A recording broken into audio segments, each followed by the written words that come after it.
نحمده ونصلي علی رسوله الکریم اما بعد فبسم اللہ الرحمن الرحیم۔ 14 پارے کی ابتدا میں اللہ رب العزت نے مشرکین کے ایک اعتراض کا جواب دیا کہ مشرکین رسول اللہ صلی اللہ علیہ وسلم سے یہ کہا کرتے تھے کہ اگر آپ اللہ کے نبی ہیں تو فرشتے آپ کے ساتھ آسمانوں سے کیوں نہیں اترے کہ وہ ہمیں بتائیں کہ آپ اللہ کے نبی ہیں۔ تو اللہ رب العزت نے بتایا کہ فرشتے تب نازل ہوتے ہیں جب کسی قوم کی کسی امت کی مہلت ختم ہو جاتی ہے۔ فرشتے اللہ رب العزت عذاب کے لیے نازل فرماتے ہیں جب کسی قوم کی سرکشی حد سے بڑھ جاتی ہے۔ اس کے بعد اللہ رب العزت نے قرآن مجید کے حقانیت کے حوالے سے بیان کیا کہ یہ ذکر، یہ نصیحت، یہ قرآن یہ ہماری طرف سے نازل کیا گیا ہے اور ہم ہی اس کی حفاظت کرنے والے ہیں۔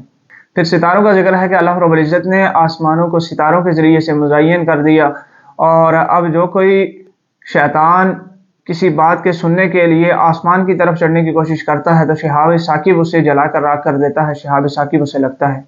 اس کے ساتھ اللہ رب العزت نے حضرت لوط علیہ السلام کا ذکر کیا کہ کیسے فرشتے پہلے حضرت ابراہیم علیہ السلام کے پاس آئے اور حضرت ابراہیم علیہ السلام سے انہوں نے ذکر کیا کہ ہم حضرت لوط کی قوم کے اوپر عذاب لانے کے لیے نازل ہوئے ہیں، لیکن ہم حضرت لوط اور ان کے جو گھر والے ہیں ان کو نجات دیں گے، مگر جو ان کی بیوی ہوگی وہ پیچھے رہنے والوں میں سے ہو جائے گی، اس کے بھی عذاب دیا جائے گا۔ پھر جو لوگ رسول اللہ صلی اللہ علیہ وسلم کے استہزاء، رسول اللہ صلی اللہ علیہ وسلم کے ساتھ مذاق کیا کرتے تھے، اور رسول اللہ صلی اللہ علیہ وسلم پر تنقید کیا کرتے تھے، اللہ رب العزت نے ان کے انجام کو ذکر کیا کہ کیسے اللہ رب العزت نے دنیا میں انہیں ذلت کا نشانہ بنایا، کیسے ابو جہل، عتبہ، شیبہ، ولید کہ بدر کے دن اللہ رب العزت نے ان سب کو ذلیل کرتے ہوئے مسلمانوں کے ہاتھ سے جہنم واصل کروایا۔ یہ اللہ رب العزت کی حکمت تھی، یہ اللہ رب العزت کا فیصلہ تھا کہ جو رسول اللہ صلی اللہ علیہ وسلم کا استہزاء کرتا ہے اللہ رب العزت دنیا میں بھی اسے عذاب کے اندر مبتلا کرتے ہیں، آخرت کے اندر اس کے لیے عذاب ہے۔ پھر اللہ رب العزت نے سورہ فاتحہ کے حوالے سے رسول اللہ صلی اللہ علیہ وسلم سے فرمایا کہ اللہ رب العزت نے آپ کو یہ 7 آیات، بار بار پڑھی جانے والی 7 آیات سے نوازا ہے، یہ اللہ رب العزت کی خاص نعمت ہے۔ پھر اس کے بعد سورہ نحل کو ذکر کیا گیا۔ سورہ نحل کی ابتدا میں اللہ رب العزت نے اس بات کو واضح کیا کہ اللہ رب العزت کی یہ مرضی ہے کہ جس کے لیے چاہیں منصب نبوت کو مختص کر دیں، جس کے لیے چاہیں حضرت جبرائیل علیہ السلام کو بھیج دیں، ان کے اوپر وحی فرما دے۔ تو رسول اللہ صلی اللہ علیہ وسلم کو اللہ رب العزت نے تمام کائنات میں تمام انبیاء میں سے منتخب کر کے خاتم النبیین بنا دیا اور آپ صلی اللہ علیہ وسلم پر وحی نازل فرمائی۔ اس کے بعد اللہ رب العزت نے ان سواریوں کا تذکرہ کیا جنہیں اللہ رب العزت نے انسانوں کے لیے مزین کر دیا، جن میں گھوڑے ہیں، خچر ہیں، گدھے ہیں، اور اس طرح کی بہت ساری سواریاں اللہ رب العزت فرماتے کہ جن کو تم جانتے نہیں ہو وہ بھی تمہارے لیے پیدا کی ہیں۔ پھر یہاں پر اللہ رب العزت نے اپنی وحدانیت کی دلیل دی کہ اللہ رب العزت کے علاوہ اگر کوئی اور بھی الہ ہوتا، یعنی زمین و آسمانوں میں اگر 2 الہ ہوتے تو زمین و آسمان فساد کی وجہ سے تباہ ہو جاتے، کیونکہ اگر 2 الہ ہوتے تو یقینی بات تھی کہ دونوں کی مرضی الگ الگ ہوتی۔ جب دونوں کی مرضی الگ الگ ہوتی تو پھر کائنات کا نظام نہیں چل سکتا تھا، اور اگر دونوں کی مرضی ایک ہے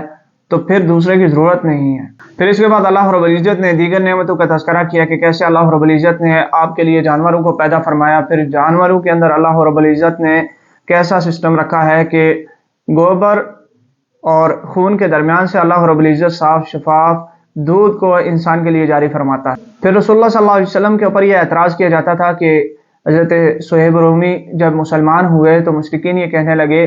کہ یہ ان کو آتے ہیں اور روم کے قصے سناتے ہیں یا ایسی باتیں سکھاتے ہیں جو یہ ہمارے سامنے بیان کرتے ہیں۔ تو اللہ رب العزت نے بتایا کہ آپ کے سامنے جو قرآن ہے یہ قرآن عربی زبان میں ہے اور فصیح عربی زبان میں ہے، جبکہ آپ جس آدمی کے حوالے سے الزام لگا رہے ہیں وہ تو عجمی ہے۔ پھر اللہ رب العزت نے قوم سبا کا تذکرہ کیا کہ کیسے اللہ رب العزت نے ان کے اوپر اپنا فضل کیا ہوا تھا، ان کو نعمتوں سے مالا مال کیا ہوا تھا، ہر طرح کی ان کو آسائش عطا فرمائی تھی، لیکن جب اس قوم نے اللہ کی نعمتوں کی ناشکری شروع کر دی تو اللہ رب العزت نے ان کے اوپر ذلت کو مسلط کر دیا، اور دنیا میں ان کے اوپر فقر و فاقہ بھی مسلط ہو گیا اور وہ خود آپس میں بدامنی کا شکار ہو گئے۔ تو اللہ رب العزت نے قوم سبا کا تذکرہ کر کے آنے والے تمام انسانوں کے لیے عبرت کا ایک سبق دیا ہے کہ اللہ کے ناشکروں کے ساتھ کیا حساب ہوتا ہے۔ پھر اس کے بعد حضرت ابراہیم علیہ السلام کا تذکرہ ہے۔ حضرت ابراہیم علیہ السلام کی یہاں پر اللہ رب العزت نے تعریف فرمائی ہے کہ حضرت ابراہیم علیہ السلام وہ یکسو ہو کر صرف ایک خدا کی